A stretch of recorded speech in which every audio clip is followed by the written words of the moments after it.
May I come in, sir? Yes, please. Good afternoon, sir. Very, very good afternoon. Please take your seat. Thank you, sir. तो आपने graduation Banaras से किया है, Yes, sir. तो बनारस में क्या देखा आपने? बनारस में सर जो मैं 3 साल रहा तो वो ग्रेजुएशन के दौरान था, हॉस्टल लाइफ था और शहर के मामले में जाकर सर मैंने घाट देखा और टूरिस्ट स्पॉट्स जो कुछ पॉपुलर थे, सारनाथ, तो उसे देखा और बाकी वहाँ की जो खान पान थी जो कुछ फेमस है, स्ट्रीट फूड वगैरह। तो क्या बनारस का क्या खान पान फेमस है? बनारस का सर स्ट्रीट फूड के लिए तो ज़्यादा फेमस है, जैसे वहाँ की ठंडई है, लस्सी है, फिर वहाँ की कचौड़ी जो नाश्ता। भांग पी के नहीं बताओ पहले। नहीं सर, भांग क्यों? मैंने नहीं किया। स्ट्रीट फूड तो अभी है ये सर, लेकिन मैं भांग को लेकर के थोड़ा सा डरता हूँ कि पता नहीं कैसा क्या होगा नहीं होगा। बहुत सारे दोस्तों को भी देखा था हॉस्टल्स में कि वो लोग भांग लेने के बाद कुछ लोगों को तो हॉस्पिटल भी अच्छा, जाना पड़ा। बनारस के कल्चर में और आप बिहार से जहाँ किशनगंज से आते हो, दोनों के कल्चर में क्या डिफरेंस है? बनारस और किशनगंज के कल्चर में जो मेन डिफरेंस है सर, एक तो डेमोग्राफी को लेकर के चेंजेस है और बनारस मोर और लेस सर एक कॉस्मोपॉलिटन सिटी है। तो वहाँ पे साउथ इंडिया से, नॉर्थ इंडिया के, वेस्ट इंडिया के सारे लोग वहाँ पे रहते हैं, तो एक वहाँ पे वो कल्चर दिख जाता है। लेकिन जब हम किशनगंज में हैं तो वहाँ पे जो रीजनल लेवल पे जो चीज़ें हैं वो दिखती है सर, तो ये फ़र्क है। ठीक है, तो एक चीज़ बताइए, अभी हमारे मोदी जी, प्रधानमंत्री जी जापान की यात्रा पर जा रहे हैं और वहाँ पर इंडो पैसिफिक इकोनॉमिक फ्रेमवर्क की बात होने वाली है, तो आप बता सकते हैं क्या है ये Indo Pacific economic framework? Sir Japan में जो अभी क्वाड का तीसरा शिखर सम्मेलन होने वाला है, तो मुझे जहाँ तक अनुमान है कि ये उसी से रिलेटेड होगा कि बाकी ये 4 कंट्रीज़ जो हैं वो अपने क्वाड्रिलेटरल सिक्योरिटी डायलॉग को और एक कदम आगे बढ़ाते हुए एक यहाँ पे डेमोक्रेटिक और जो सबका साथ सबका विकास वाला जो कॉन्सेप्ट है कि ये इंडो पैसिफिक रीजन में भी हो, तो इसको लेकर के उस पर बात हो सकती है। इसको पढ़ा है आपने कभी? सर इसको मैं अभी रिसेंट में नहीं देखा हूँ सर, सॉरी। अच्छा, हाल ही में जीएसटी चर्चा में थी, क्यों? जीएसटी को जो सर वो ये था कि जीएसटी काउंसिल का जो भी रिकमेंडेशन है वो स्टेट या सेंट्रल के लिए वो बाध्यकारी नहीं है, इस बात को लेकर के चर्चा में था सर। अच्छा, स्टेट जो हैं वो जीएसटी को लेकर अपना कानून बना सकते हैं कि नहीं बना सकते हैं? माफ़ कीजिएगा सर, इसके बारे में मुझे जानकारी नहीं है। आज का न्यूज़पेपर आपने देखा है? आज का न्यूज़पेपर, जैसे सर। तो आज के न्यूज़पेपर में क्या खबरें थी?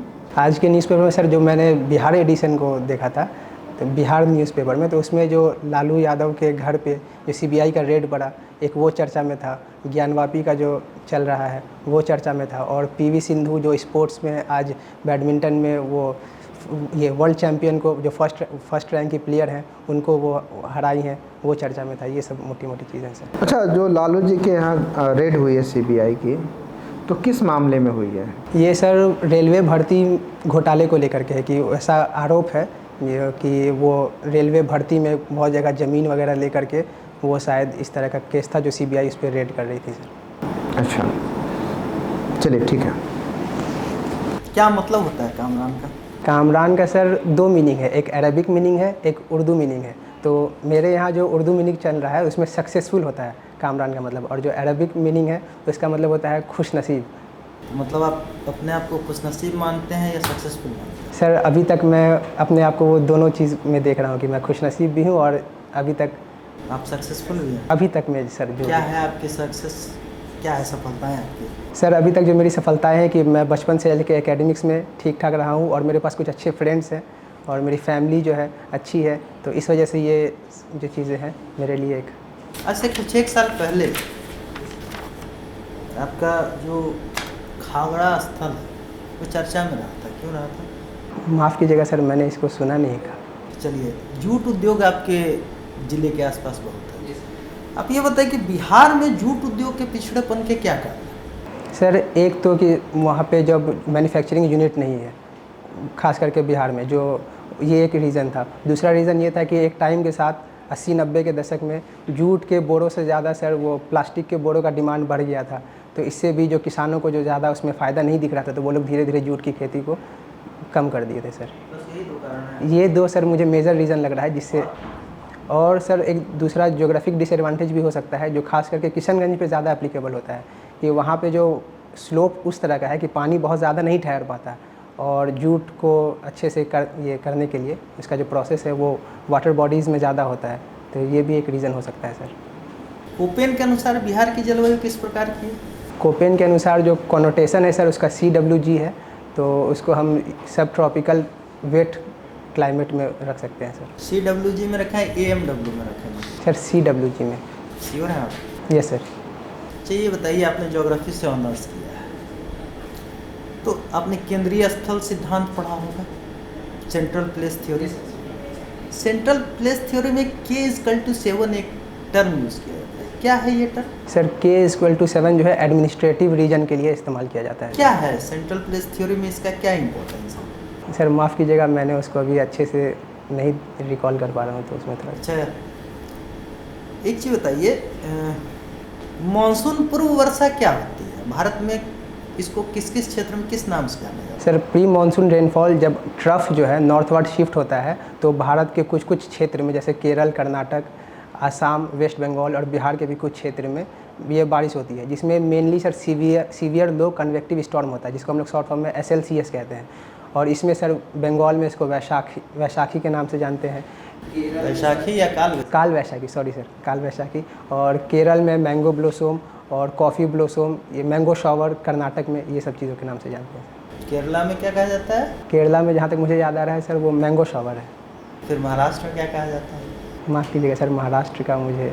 कर्नाटक में क्या कहा जाता है? कर्नाटक में सर मैंगो ब्लोसोम है, cherry blossom. Cherry blossom, thank you sir, cherry blossom. ये बताइए, बिहार में कितने फसलों को GI टैग दिया गया है? बिहार में एग्जैक्ट तो सर मुझे नहीं पता, लेकिन कुछ अनुमान लगा सकता हूँ। जैसे चावल, कतरनी चावल को मिला है, मगही और ये शाही लीची को मिला है, और एक ये मगही पान है उसको GI टैग मिला है, और ये फसल में तो सर मुझे यही 3 अभी याद आ रहे हैं। अच्छा, डोलड्रम और हॉर्स लैटिट्यूड में क्या डिफरेंस है? डोलड्रम जो है सर 5 डिग्री नॉर्थ और 5 डिग्री साउथ का जो क्षेत्र है, जो एक शांत क्षेत्र होता है जिसको हम लोग ITCZ भी बोलते हैं, वो होता है।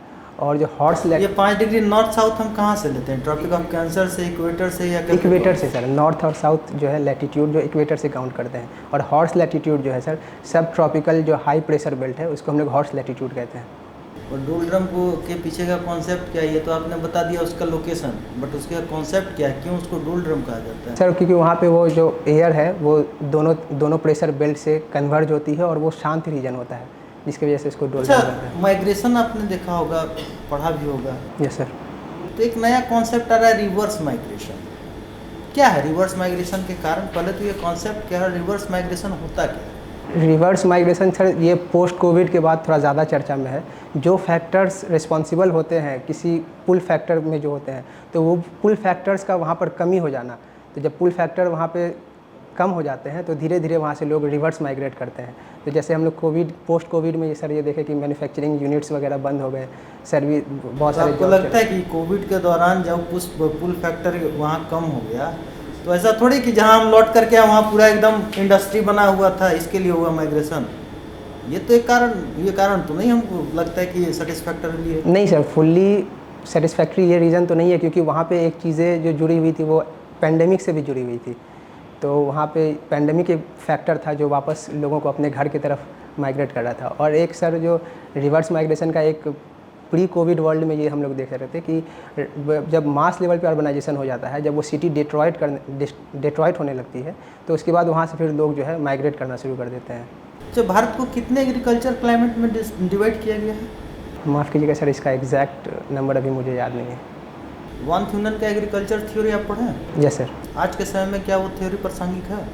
सर वो अभी भी प्रासंगिक है, और भी वो बेसिक है, क्लासिकल है, तो उसका हम लोगों को जानना ज़रूरी है। और वो अब एग्रीकल्चर मॉडल से निकल के और भी बहुत सारी चीज़ों में उसको एप्लीकेबल किया जा सकता है, जिसकी वजह से उसका रिलेवेंस सर अभी भी बना हुआ है। तो उस तरह की लोकेशन थ्योरी तो वेबर ने भी दिया है।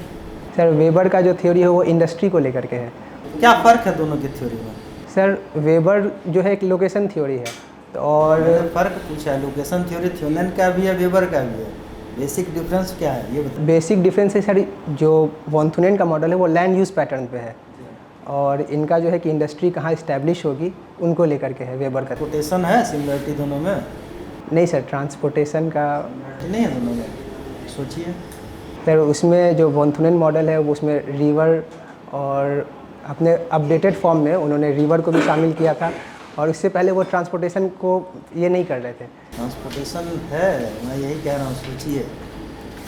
वो भी भ्रास। अब देखिए मैं आपको थोड़ा सही मिलेगा। Yes sir. लेबर ने जो भी दिया था तो उन्होंने जो भार ह्रास उद्योग है उसके लिए ट्रांसपोर्टेशन कॉस्ट को महत्व दिया था।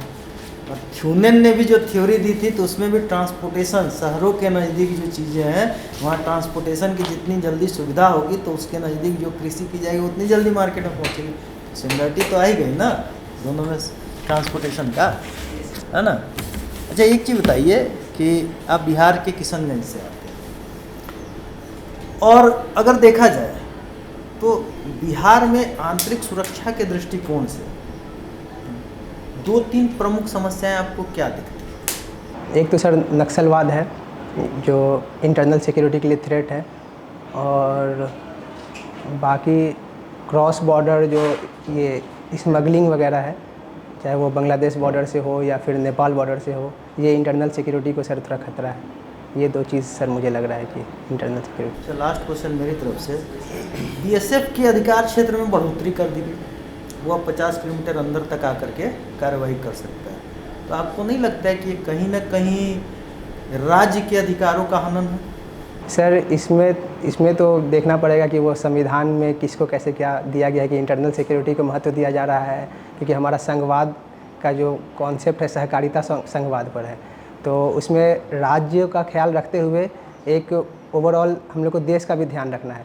तो उसमें सर जो विवाद हुआ था मेन वो बंगाल के लेकर के हुआ था, बाकी जो पंजाब या ये राजस्थान वाला क्षेत्र था उसमें 50 किलोमीटर को लेकर के कोई आपत्ति नहीं थी। तो इसमें मुझे ये लग रहा है कि नेशनल सिक्योरिटी को वरीयता देनी चाहिए सहकारिता संघवाद पे सर। अच्छा ये बताइए, रशिया यूक्रेन वार में भारत का क्या अप्रोच होना चाहिए?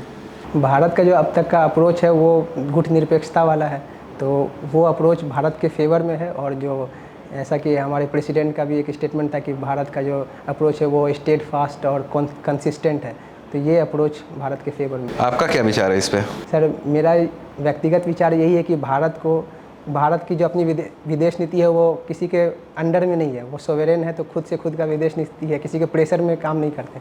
तो हमारा जो यहाँ पे है कि ना हमको यूएस की तरफ जाना है ना हमें रशिया की तरफ जाना है, गुटनिरपेक्षता वाली। तो बात रूस और यूक्रेन की कर रहे हैं, यूएसए कहाँ से आ गया बीच में? तो सर वो नेटो से बैकअप जो मिला हुआ है। सिर्फ अगर रूस यूक्रेन में चुनना हो तो किसको चुनना चाहिए हमको? सिर्फ तो सर हमें रूस को चुनना चाहिए। ठीक है, बिहार के आधुनिक भारत के इतिहास पे 5 ऐसी तिथियाँ बताइए जो बहुत महत्वपूर्ण हो बिहार के लिए आपके हिसाब से। एक तो सर ये बिहार का विभाजन बंगाल से। घटना मत बताइए, तिथि बताइए। 1911 जब घोषणा हुई। डेट बताइए। 22 दिसंबर 1911 को ये घोषणा हुई थी।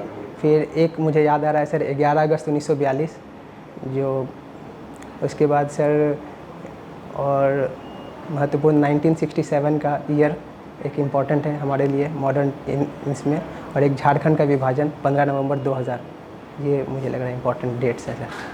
ये बताइए, अगर हमको रोज़गार बढ़ाना हो, बेरोज़गारी कम करनी हो तो क्या करना चाहिए? तो इसमें सर एक हॉलिस्टिक अप्रोच हमें लेके चलना पड़ेगा कि जैसे भारी उद्योगों की हमारे यहाँ कमी है, तो वो ज़्यादा से ज़्यादा मैन्युफैक्चरिंग प्लांट लगाना होगा, और सर्विस सेक्टर को और जो है वहाँ पे वाइड कर सकते हैं।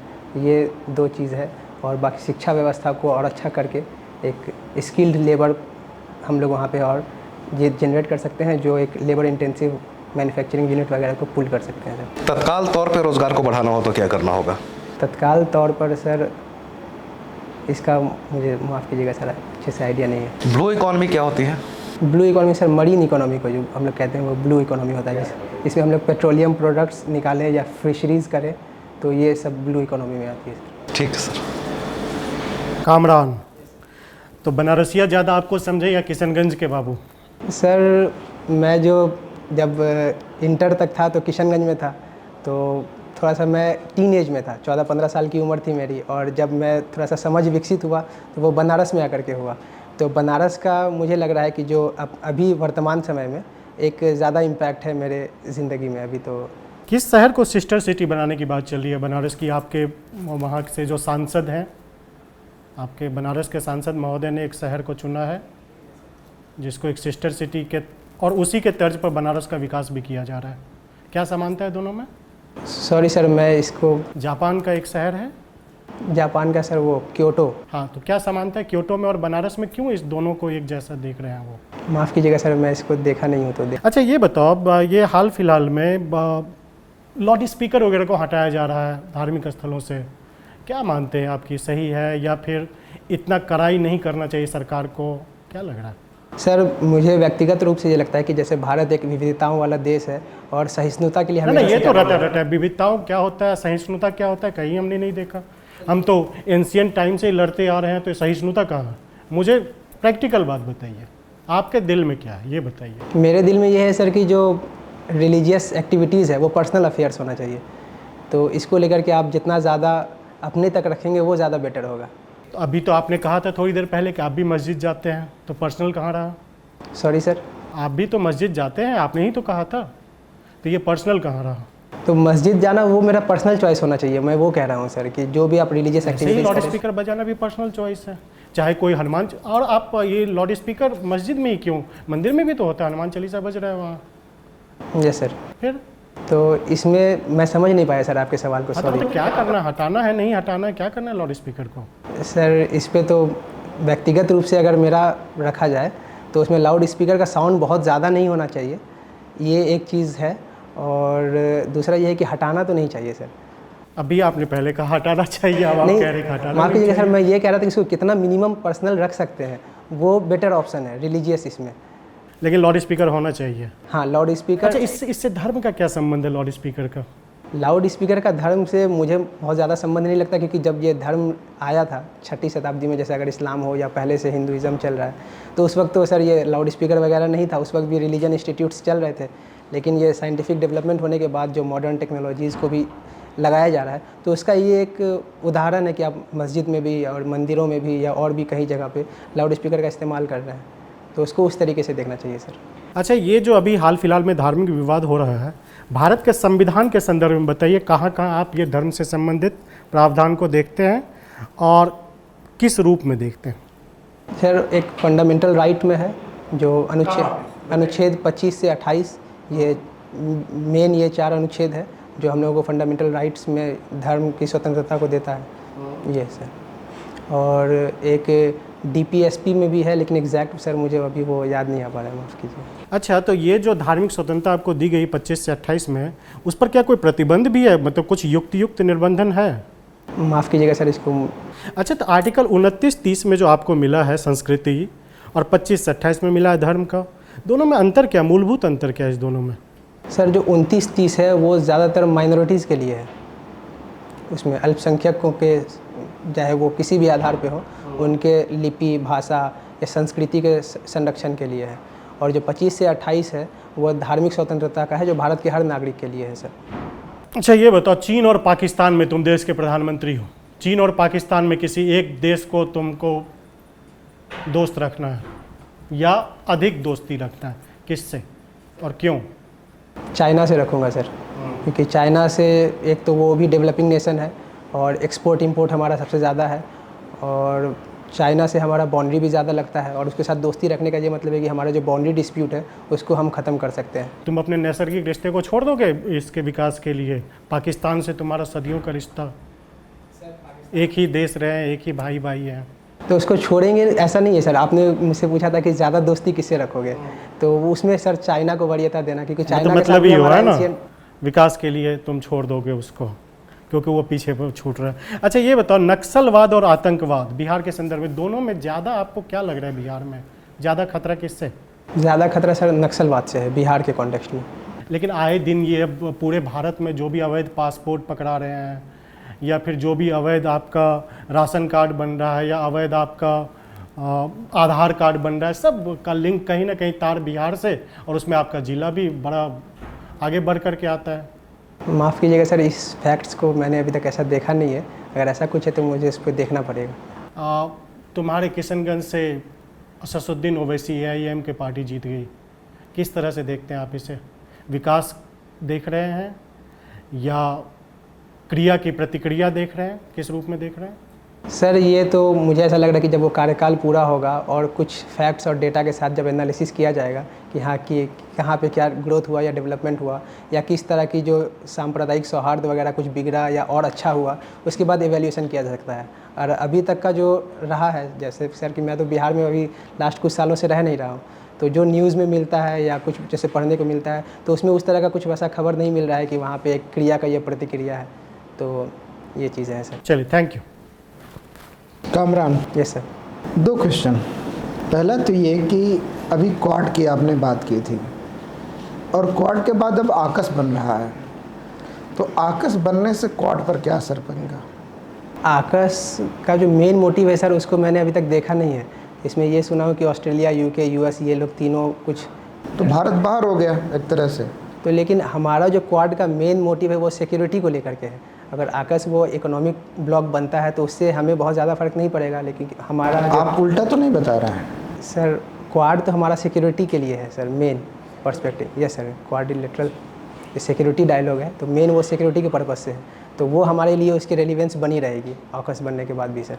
अच्छा, ठीक है। दूसरा क्वेश्चन है कि अभी आप जब कि चुनाव की बात की और ओवैसी की बात आई थी, तो बिहार में एक पार्टी विशेष ने कहा था कि हम लोगों को रोज़गार का मुद्दा उसने उठाया था, बेरोज़गारी का मुद्दा उठाया था, लेकिन वह पार्टी चुनाव नहीं जीती बल्कि एक दूसरी पार्टी चुनाव जीत गई।